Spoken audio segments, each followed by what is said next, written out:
히브리서 9장 11절로부터 22절에 있는 말씀을 가지고 새 언약이라고 한 말씀의 제목으로 오늘 말씀을 함께 나누고자 합니다. 그리스도께서는 장래 좋은 일의 대제장으로 오사 손으로 짓지 아니한 것 곧 이 창조에 속하지 아니한 더 크고 온전한 장막으로 말미암아 염소와 송아지 피로 하지 아니하고 오직 자기의 피로 영원한 속죄를 이루사 단번에 성소에 들어가셨느니라. 오늘은 히브리서 9장에 있는 말씀을 가지고 새 언약이라 라고 한 말씀의 제목으로 오늘 말씀을 함께 사모하기를 원합니다.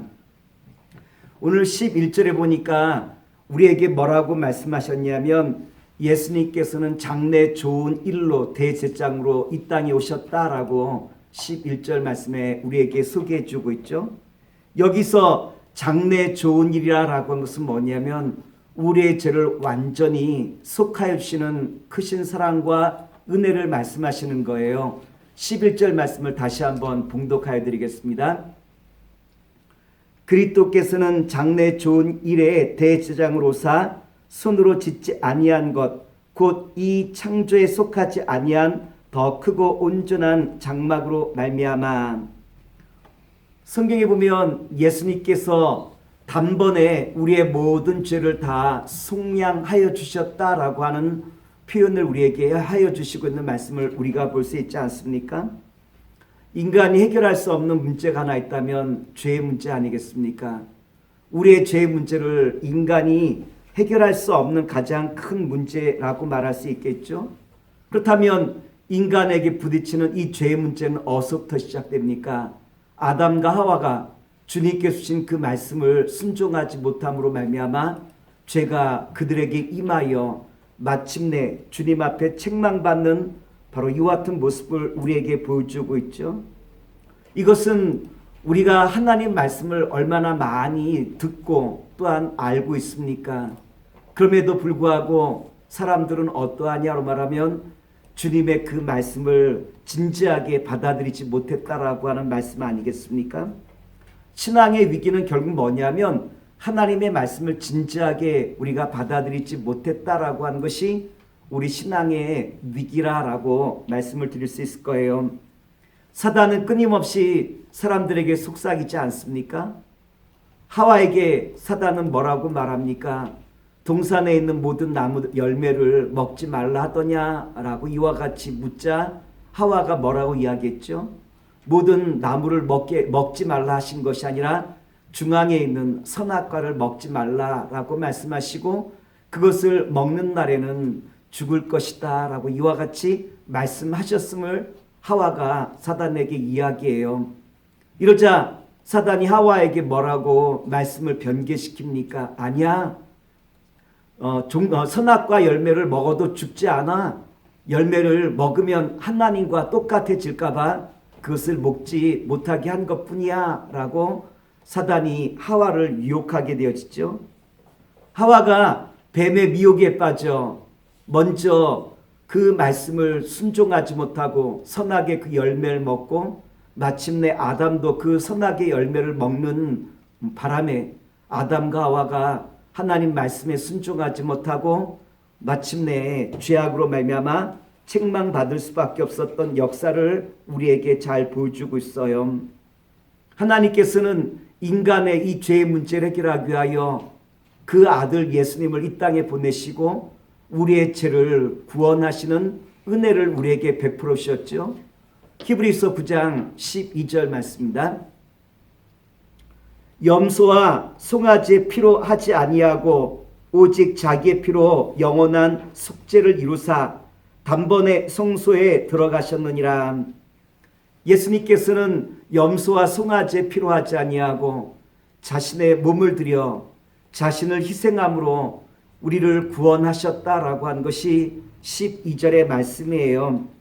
그리고 예수님께서는 이와 같이 단번에 자기의 몸을 드림으로 말미암아 우리의 모든 죄를 다 속량하여 주셨다라고 우리에게 말씀하시고 있죠. 그러므로 우리가 예수님의 십자가 앞에 나아가면 그 어떠한 죄, 주님의 용서함 받지 못할 그 어떤 죄도 없다라고 하는 것을 우리에게 잘 말씀해 주시고 있어요. 바울교회 황희수라라고 한 목사님의 간증문을 제가 한번 본 적 있었는데요. 이분은 6형제 중에 막내로 자라신 분인데 그 위로 누님 3분과 형님 2분이 있었는데 어머니는 불교 신자였고 아버지는 알코올 중독자였대요. 누님 3분은 아버지가 술 주정 때문에 중학교 1학년 때 다 가출하시고, 그리고 또한 제일 큰 형님도 중학교 1학년 때 자퇴하시고, 둘째 형님은 이제 기숙학교에 들어가 그 집을 떠나 가셨다고 합니다. 이 목사님도 6살 때부터 아버지가 따기를 떼며 술 가져오라라고 여러 가지 어려움을 겪게 되시고, 중학교 1학년 때는 가출을 밥 먹듯이 하고, 그리고 또한 이 도둑질을 일삼던 바로 이 같은 분이 바로 이 목사님이었다고 합니다. 우여곡절 끝에 부산에 있는 해광고등학교라고 하는 이 고등학교 입학하게 되었고, 이 학교는 미션 스쿨이었대요. 그래서 여호와를 경외하는 것이 지식의 근본이라고 하는 말씀 구절이 학교에 붙어 있었고, 그 말씀을 늘 생각하게 하였는데, 어느 날 학교 앞에서 기도원이라고 한 선교단체에서 파란색 신약 성경이 있는 성경책을 선물로 학생들에게 나눠주게 되어지고, 그 성경책을 매우 소중하게 여기고 있다가 어느 날인가는 그 성경 말씀이 읽어보고 싶어서 성경 말씀을 읽게 되어졌다고 해요. 그리고 자기 학교 한 선배가 자신을 교회로 인도하여 교회 열심히 출석하여 신앙생활을 하게 되었다라고 이야기합니다. 어느 날 마음속에 정말 작정 기도하면 하나님께서 응답하실 것 같은 바로 그 같은 깨달음이 있어서 40일 동안 작정 기도하는데 시편 57편의 말씀 중에서 하나님이여 내 마음이 확정되고 내 마음이 확정되었사오니라고 하는 그 말씀의 구절이 그 마음속에 부딪히며 그 아버지의 알코올 중독으로부터 벗어나 예수님을 영접하고자 하는 이와 같은 마음의 소원이 있어 이 기도의 제목을 놓고 열심히 기도를 했대요. 근데 40일이 끝나도록 아버지의 그 술주정은 끝나지 아니하게 되어지고, 곰곰이 생각해 보니까 자신이 이 학교 일과 또한 아르바이트 그 밖에 여러 가지 일로 말미암아 몸이 힘들어서 한 열흘 정도 기도에 등한히 했던 기간이 있어서 이 기간을 다 마치고 기도를 마치겠다 싶어서 열흘 더 작정 기도했다고 합니다. 그런데 작정 기도가 끝나는 날 아버지가 알코올 때문에 병원에 실려가게 되어지고, 그 의사가 아버지에게 술을 더 마시면 죽게 됩니다 라고 하는 사형 선고를 내리게 되자 아버지가 정말 기적처럼 술을 끊게 되었대요. 그리고 이것이 간증이 되어서 정말 이 목사님은 고등학교 기간 동안에 더 열심히 성경 말씀을 읽게 되어지고, 자기와 함께 성경책 받은 사람 중에서 3사람이 주님의 길을 걷게 되었는데, 한 분은 태국 선교사로, 자기는 목사로, 또한 알코올 중독학교 간사로, 안수집사로 봉사하시던 3분이 그에 나타나게 되었대요. 사랑하는 믿음의 성도 여러분, 우리가 주님 앞에 간절한 마음으로 기도하고 간구할 때 주님께서는 우리의 모든 기도 가운데 응답하시는 선한 역사를 우리에게 베풀어 주심을 마음속으로 여러분 날마다 깨닫고 나아가실 수 있는 주님의 자녀 되길 원합니다. 주님께서 우리에게 은혜를 베풀어 주셔서 새로운 사역이 이제는 시작되었는데, 아담의 불순종으로 망가진 우리 죄인을 새롭게 정말 하시고 자녀 삼아 주신 것은 우리로 하여금 예수님의 그 십자가의 은혜로 말미암아 새로운 사역이 시작되었음을 우리에게 잘 보여주고 있는 것 아니겠습니까? 구체적으로 어떻게 하면 우리가 예수님께서 우리에게 보여주신 새 언약의 길로 나아갈 수 있을까요? 성경에 보면 우리가 어떻게 하면 새 언약의 길로 나아갈 수 있는지 우리에게 잘 말씀해 주고 있는데요. 첫째는 우리는 믿음과 은혜로 우리의 모든 악을 씻어낼 때 우리는 새 언약에 참여할 수 있다라고 말씀해 주고 있죠. 히브리서 9장 19절로부터 20절에 보면 이와 같은 말씀이 기록되어 있어요. 말씀을 봉독하여 드리겠습니다.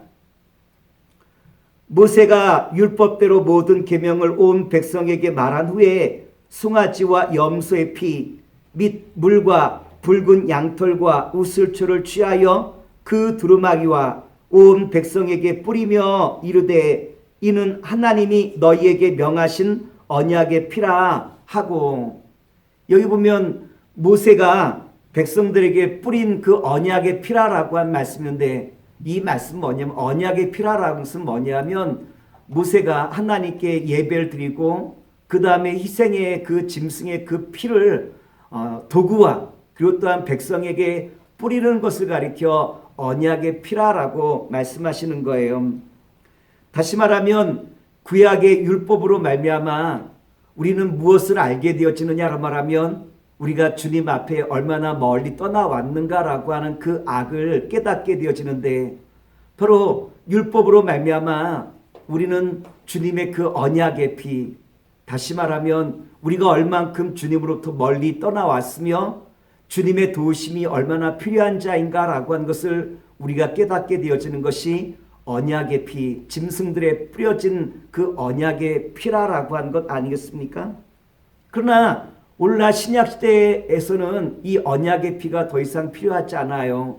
왜냐하면 예수님께서 우리를 구원하시기 위하여 십자가 위에서 우리의 모든 죄를 다 용서하시고 우리에게 새 생명을 주신 주님의 십자가의 은혜가 우리 가운데 함께한 것 아니겠습니까? 그렇다면 우리는 우리의 죄에, 다시 말해서 내가 주님으로부터 얼마나 멀리 떨어져 왔는가라는 것을 무엇을 통해서 알 수 있을까요? 우리는 양심을 통해서 주님으로부터 얼마나 멀리 떨어졌는가라고 하는 것을 알 수 있는데, 그런데 문제는 양심이라고 한 기준이 문제죠. 어떤 사람은 그 기준이 이제 불량해서 양심에 우리의 죄가 무엇인지 알지 못하는 사람도 있는 반면, 또한 어떤 분들은 양심에 따라서 우리가 주님으로부터 얼마나 멀리 떨어졌는가라고 하는 것을 살피며 주님 앞에 회개하며 나가는 사람도 있겠죠. 그러므로 짐승의 피, 다시 말해서 짐승의 피로 세워진 그 율법에 피가 있다고 한다면 우리는 무엇이 또한 필요하냐로 말하면 믿음과 은혜의 피가 우리에게 필요하다라는 것을 우리에게 말씀해 주고 있죠. 여기서 은혜의 피란 무엇입니까? 은혜의 피란 결국은 주님께서 우리에게 정말 은혜를 주셨다라고 한 것을 변함없이 믿고 나아가는 그 마음이 은혜라라고 하는 것이요, 믿음이라는 것은 주님의 그 말씀에 순종하며 나아가는 것이 바로 이것이 믿음이라고 하는 것 아니겠습니까? 그러므로 오늘 사랑하는 믿음의 성도 여러분, 우리가 주님의 그 은혜와 믿음을 마음속에 믿고 이제는 성령님께서 우리에게 말씀하시는 그 말씀을 민감하게 우리가 날마다 사모하는 믿음의 자녀가 되길 원합니다. 다시 말해서 구약시대 때는 율법을 통해서 주님의 언약으로부터 얼만큼 내가 벗어났는가라는 것을 우리가 깨닫는다라고 한다면, 신약시대에서는 주님께서 우리에게 말씀하시는, 성령님께서 우리에게 말씀하시는 그 말씀을 날마다 마음에 담아 주님의 그 음성 앞에 예민하게 민감하게 반응해 나갈 때 우리는 주님의 새 언약에 참여할 수 있음을 우리에게 잘 말씀해 주고 있죠. 둘째로 우리가 새 언약에 어떻게 참여할 수 있느냐면 예수님의 피를 날마다 의지하며 나갈 때 우리는 주님의 새 언약에 참여할 수 있다라고 말씀해 주시고 있어요. 우리가 우리의 죄를 깨닫고 그것이 잘못되었다는 것을 알 때 우리는 끊임없이 주님 앞으로 이제는 나아가야 되죠. 오늘 말씀을 보면 예수님이 우리에게 피로 세운 새 언약은 피를 흘려야만 그것이 유효하다라고 우리에게 말씀을 주시고 있죠. 무슨 말입니까? 재물은 죽어야 한다라고 우리에게 말씀을 주시고 있어요. 히브리서 9장 16절로부터 17절에 보면 이와 같은 말씀인데 말씀을 봉독하여 드리겠습니다. 유언은 유언한 자가 죽어야 되나니 유언은 그 사람이 죽은 후에야만 견고한 즉 유언한 자가 살았을 때에는 언제든지 효력이 없느니라. 다시 말해서 우리에게 유언하신 예수님 십자가 위에서 우리의 모든 죄를 다 짊어지시고 예수님께서 희생하시고 말미암아 주님의 그 언약이 우리에게 미칠 수 있었던 것처럼 언제 우리가 주님의 새 언약에 들어갈 수 있냐로 말하면 주님의 그 피가 날마다 우리 안에 정말 정결케 되어질 때 우리의 모든 죄를 날마다 속량하시며 우리를 정결하게 하실 때 우리는 날마다 주님의 그 새 언약에 나아갈 수 있음을 우리에게 말씀해 주시고 있죠. 그래서 히브리서 9장 21절에 보면 이와 같은 말씀이 기록되어 있어요. 또한 이와 같이 피를 장막과 섬긴 일에 쓰는 모든 그릇에 뿌려졌느니라. 무슨 말씀인고 하니 구약시대 때는 주님과 정결함을 유지하기 위하여 끊임없이 희생의 예배를 드리죠.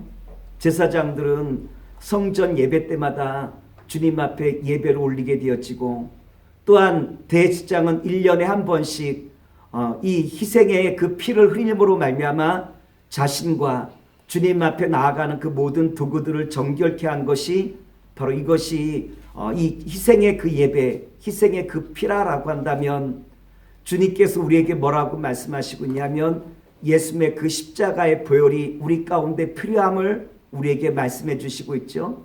히브리서 9장 22절의 말씀입니다. 율법을 쫓아 거의 모든 물건이 피로써 정결케 되나니 피 흘림이 없은즉 사함이 없느니라. 결국 우리가 언제 사함을 얻느냐로 말하면 피 흘림이 있을 때 사함을 얻는다라고 말씀하셨죠. 오늘 구약시대 때 희생의 그 피로 정결케 하듯이 우리가 어떻게 새 언약에 참여할 수 있느냐로 말하면 나를 정결케 하신 예수님의 그 피를 날마다 의지하며 나갈 때 우리는 정결하게 되었음을 주님 우리에게 말씀하시고 있죠. 언제 우리가 주님과 교제를 나눌 수 있을까요? 성경에 보면 정결하시고 순결하신 죄가 없으신 그 하나님과 우리가 어떻게 교제를 나눌 수 있느냐로 말하면 내가 정결하게 되어질 때 하나님과 교제를 나누고 새 언약에 참여할 수 있음을 우리에게 말씀 주시는 것 아니겠습니까? 오늘 바라기는 사랑하는 믿음의 성도 여러분, 예수님의 십자가의 그 보혈을 날마다 의지하며 내가 정결함으로 나아갈 때 주님께서 우리로 하여금 새 언약에 참여하게 하시는 놀라운 기름 부으심이 함께함을 우리에게 말씀해 주시고 있는 것 아니겠습니까? 오늘 이제는 주님과 거룩함으로 나아갈 수 있도록 날마다 주님께서 나에게 구원을 베푸시는 이심을 마음으로 믿고 날마다 주님의 은혜를 바라보며 주님께서 우리를 정결케 하시는 십자가의 그 피로 날마다 정결함을 얻어 주님의 새 언약에 참여하는 아름답고 복된 주님의 자녀와 백성 되시기를 기도하면서 오늘 말씀을 모두 마치도록 하겠습니다. 기도하겠습니다. 사랑의 주님, 오늘 주신 말씀을 의지하여 날마다 정결함으로 나가 주님과 깊은 교제 가운데 날마다 승리하는 아름답고 복된 주의 자녀와 백성 되기 족함이 없도록 도와주시옵소서. 주께서 오늘 우리의 삶 속에 함께 하심을 믿고 우리 구주 예수님 이름으로 감사하며 기도나이다. 아멘.